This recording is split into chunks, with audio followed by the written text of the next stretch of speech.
This film is that bad, not even Britbo wants to join me on the review. Isn't that right, Brit?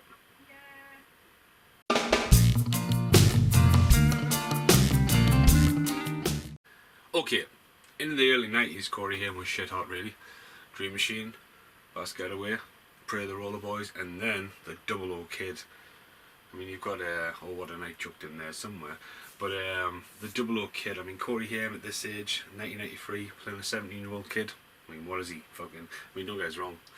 He does look very good for his age, but to play a 17-year-old, it wasn't really going anywhere. Obviously, it's meant to be kind of a spin on James Bond, an era where James Bond had really had its day. It'll be a couple of years before we got Pierce Brosnan and GoldenEye. But, you know, American cheese written all over it. I think potentially it would have been good. It's just executed absolutely appallingly. Film starts off with some really bad chest CGI. At the time, Corey Haim was doing a thing called Double Switch. I wouldn't be surprised if that was filmed very quickly around that. That was a VCR game. Yeah, this weird chess simulation, as well as the cheesy James Bond meets the X-Files and has a kid kind of theme tune happens. If you watch it very closely, as the chess pieces change into that, it shows you the outline of the film. So yeah, anyway, there's a guy called Cashpot, who is basically literally a doppelganger of Casper.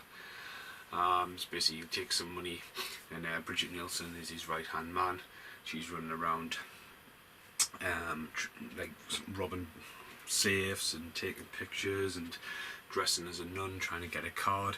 Meanwhile, Corey Haim plays Lance, also known as Eagle Dawn, who from the moment he wakes up is monotone to himself about like conspiracies and to start a new job as an intern.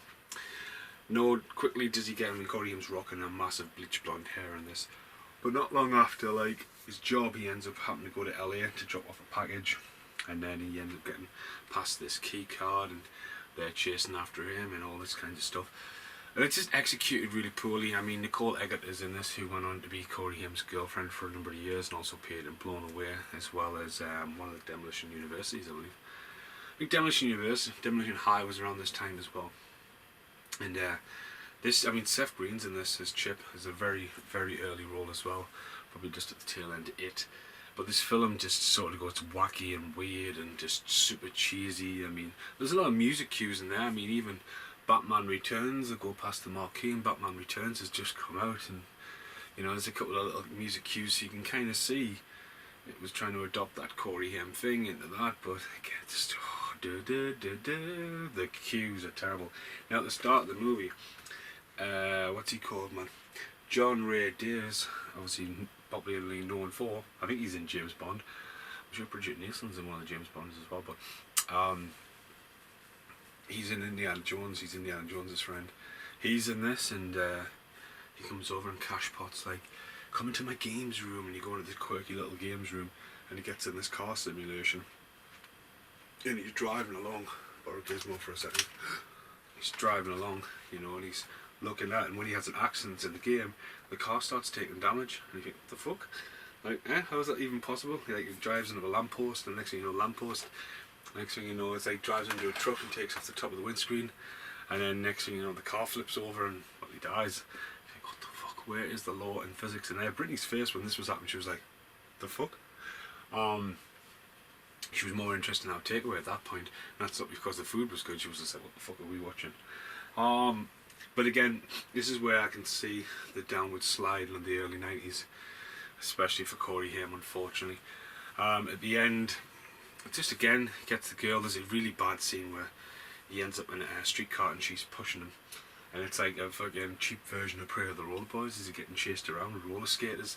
And there's even bits where he escapes them, and then for some reason they go straight into the shutter and stuff, and you watch it and you go, oh, it's really nasty. This is the first time, and I think as well, this makes no sense, but I can actually see my own reflection in one of the mirrors. That's terrifying. But yeah, the thing about Double O Kid is, I'll get into the outtakes because we'll talk about the VHS, but this is an Australian import. As I say, Corey Haim flashed it all over there. Cashpot, also known as Casper, featuring Corey Haim, The Lost Boys, Bridget Nielsen, Beverly Hills Cop 2, Wallen Shawn, The Princess Bride, Nicole Eggert, Baywatch, John Ray Davis, Lord of the Rings trilogy. So it has been prepped up. 1992, Duncan McLaren. But no, never seen the release on that. But there is some proper cheese. The score is just so cheesy.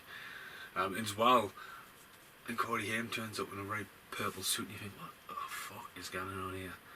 But again, this is the but yeah, Double O Kid. Okay, here in the outtakes, so you want to look at the new VH, if you want to look at the DVD, Double O Kid, obviously 007. We've got like a target and bullseye. Got the checkerboard, which obviously they play chess at the end. Knight to King 4 and all that. Blacked out top, Double O Kid. Name checking. I think they've added Wallace Shawn from the VHS. Obviously he's more famous now for being the voice of Rexy in Toy Story. But yeah, it's pretty standard. So the VHS, so let's talk about the VHS. Here we go. A lot of people had this back in the day because Global Video got loads of this in, and it's one of those ones where the typical Global Video got a really like powerful front cover though. When I first seen that, I had to double take if that was Corey Haim or not, because it's looking bleach blonde hair. There's that bit with the super soaker, it's just absolutely ridiculous. He finds a super soaker, and then finds a canister that says flammable, sucks it up. Next you know he's got a bloody blowtorch. Nicole Eggert on the front there. Let's say this has been a little bit damaged. Goes for about £30 these online. Again, the whole chess thing as well, arcade. I mean, I wouldn't like being a guy who fucking cropped that back in the 90s. On the back, you just see more of a Corey Haim stature.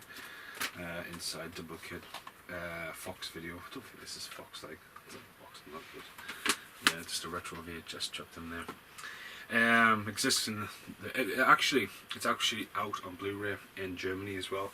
There's been a couple of times when it's appeared. I've almost picked it up because like a few Corey Haim movies are creeping out on Blu-ray, like Do Not Disturbed. I picked that up recently.